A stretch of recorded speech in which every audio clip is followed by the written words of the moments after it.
अगले दोहे में गोस्वामी जी कहते हैं, जीव चराचर जह लगे है सबको हित में, तुलसी चातक मन बसियो घन सौ सहज सने।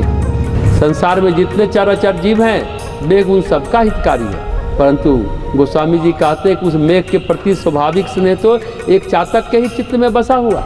ये चातक का स्वाभाविक प्रेम है। मेघ के जल से तो सभी लाभान्वित होते हैं, पर मेघ को ऐसा प्रेम थोड़े ही कोई करता है जो चातक करता है। उसके स्वभाव में है मेघ को अहर्निश प्रेम करना, उसके स्वभाव में। अगले दोहे में गोस्वामी जी कहते हैं, डोलत विपुल विहंग बन प्रियत पोखरिन बारी, सुजस धवल चातक नवल तू ही भुवन दस चारी।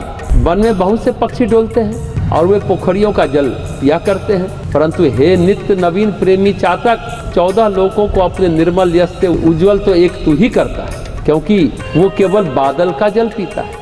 और बादल में भी हर नक्षत्र में बरसने वाला जल नहीं पीता, केवल स्वाति नक्षत्र में बरसने वाला ही जल पीता। ऐसा प्रेम कि कहीं 14 लोकों में एक भी उदाहरण नहीं दिखता है। आदमी तो सबसे मांगता फिरता है, कभी कहीं, पर चातक से सीखना चाहिए। पर आज विडंबना है, आज के लोगों को चातक पक्षी की जानकारी भी नहीं है, चातक शब्द को भी नहीं सुना होगा, जानना तो दूर की बात है।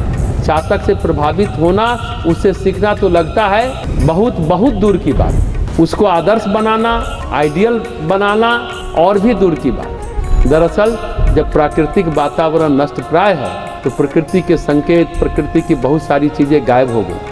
अब तो चातक दिखता भी नहीं है, और दिखता भी होगा तो पहचानता तो नहीं ही होगा।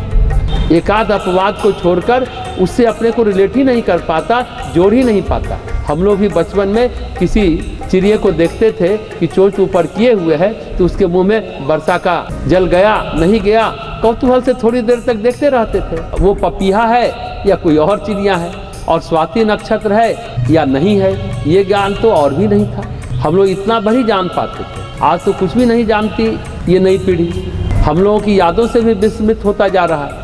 आज दोहावली का ये प्रसंग गोस्वामी जी के माध्यम से चल रहा है तो यादें ताज़ा हो गई।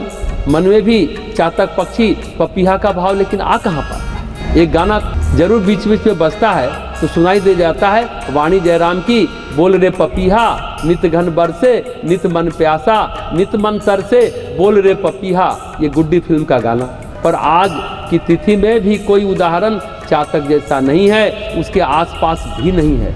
आज न तो प्रेम बचा है, न चातक बचा है, न भक्ति बची है, सिर्फ स्वार्थ और अहंकार बचा है। इसलिए आदमी सुख साधन रहते भी खाली का खाली रहता है, प्यासा का प्यासा रहता है। पर पपीहे की तरह नहीं, उस प्यास की खोज नहीं है।